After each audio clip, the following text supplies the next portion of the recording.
अस्सलाम वालेकुम। आज मैं आपके साथ अपना UKVI स्टूडेंट वीज़ा का एम्बेसी इंटरव्यू जो कि मेरा रिसेंटली दिसंबर के महीने में ही हुआ है और उसको मैंने अल्हम्दुलिल्लाह क्लियर कर लिया है और मेरा यूके का स्टूडेंट वीज़ा लग गया। तो मैं इंशाल्लाह जनवरी में यूके जा रही हूँ। तो मैं आप सबसे अपना एक्सपीरियंस शेयर करना चाहूँगी कि मेरा एम्बेसी इंटरव्यू कब, कैसे और किस तरह हुआ और उसमें क्या क्या मेरे से सवाल पूछे गए।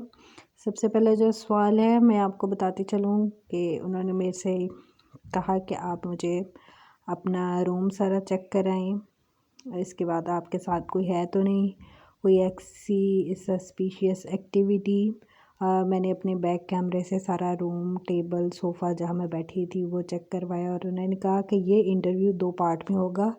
पहले हम आपसे कैजुअल जो है आंसर क्वेश्चन करेंगे, उसके बाद आपसे कुछ डिटेल में बातचीत की जाएगी। तो सबसे पहले उन्होंने मेरा नाम पूछा, नाम के साथ मेरी डेट ऑफ बर्थ पूछी, उसके बाद मेरा ईमेल एड्रेस पूछा, कोर्स की फ़ीस पूछी और मेरा कोर्स पूछा कि आपने कौन सा कोर्स चूज़ किया है। तो मैं एमएससी मैनेजमेंट के लिए जा रही हूँ। तो मैंने उनको बताया कि मैंने एमएससी मैनेजमेंट चूज़ किया। फिर उन्होंने मेरे से पूछा कि आप एमएससी मैनेजमेंट के लिए क्यों जा रही हैं, मतलब ये कोर्स ही क्यों। फिर उन्होंने मेरे से पूछा कि आपने जो इंस्टीट्यूट चूज़ किया है उसको क्यों प्रेफर किया आपने, यानी यूके में और बहुत सी यूनिवर्सिटीज़ हैं और मैं यूनिवर्सिटी ऑफ हर्टफोर्डशायर में जा रही हूँ। तो उन्होंने मेरे से पूछा कि why did you select your preferred institute.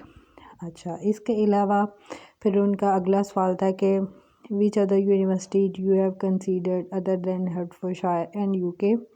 तो उसका भी मैंने उनको आंसर दिया। इन सब सवालों के जवाब आपको मेरी अगली वीडियो में मिलेंगे। पहले मैं आपसे सिर्फ ये डिस्कस करना चाह रही थी कि इंटरव्यू में आपसे कौन कौन से सवाल किए जाते हैं। उसके बाद उन्होंने मेरे से पूछा कि मैंने यूके के अलावा किसी और कंट्री को सिलेक्ट किया, यूके को क्यों चूज़ किया, वाई यूके। फिर उन्होंने मेरे से पूछा कि आपका स्पॉन्सर कौन है। स्पॉन्सर के बाद उन्होंने मेरे से पूछा कि उनकी इनकम क्या है, सोर्स ऑफ इनकम क्या है। और फिर जब मैंने उनको सोर्स ऑफ इनकम बताया तो उन्होंने मेरे से पूछा कि आप इसका प्रूफ दे सकती हैं। तो मैंने कहा जी वाई नॉट, क्यों नहीं। तो उन्होंने कहा दैट्स नाइस, यानी आपको कॉन्फिडेंट हो के ये जवाब देना है, चाहे आप अपने कंसल्टेंट से ही क्यों नहीं स्टेटमेंट ले रहे, लेकिन आपने उनके किसी भी सवाल का जवाब ऐसे नहीं देना कि उनको डाउटफुल हो कि ये बंदा ओरिजिनल नहीं है, इसकी स्टेटमेंट ओरिजिनल नहीं है। मैंने उनको क्लियरली मैंने कहा कि जी मैं प्रोवाइड करूँगी, तो उन्होंने ओके किया।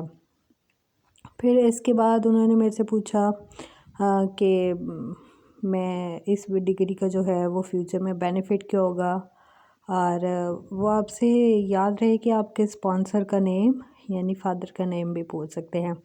इसके अलावा उन्होंने मेरे से मेरे बैंक की डिटेल पूछी और मेरे से ये पूछा कि मैंने अकाउंट कब ओपन कराया था, मेरी स्टेटमेंट कितने दिन पुरानी है और अकाउंट की टाइप क्या है, सेविंग है, करंट है। तो मुझे याद था कि मेरा कौन सा अकाउंट है, तो मैंने उनको मेंशन किया। और डिपॉज़िट एग्जैक्टली कितना है, अगर आप उसको पाउंड में कन्वर्ट करके बता सके तो दैट्स गुड। और बस आपने अपनी सारी डिटेल कि आपका एप्लीकेशन कब जमा हुई, आपका कैश लेटर कब आया, अकाउंट कब ओपन हुआ, स्टेटमेंट किस डेट से किस डेट तक की है, और आपकी जो है अकाउंट मेंटेनेंस सर्टिफिकेट वो कब का है, अकाउंट टाइप क्या है, अकाउंट में बैलेंस कितना है, यूके क्यों जा रहे हैं, और इंस्टीट्यूट कोर्स जो चूज़ किया है उसके पीछे क्या वजह है, लॉजिक क्या है, वो आपने बताना है। तो किसी भी बात में आपने कंफ्यूज नहीं होना। एंड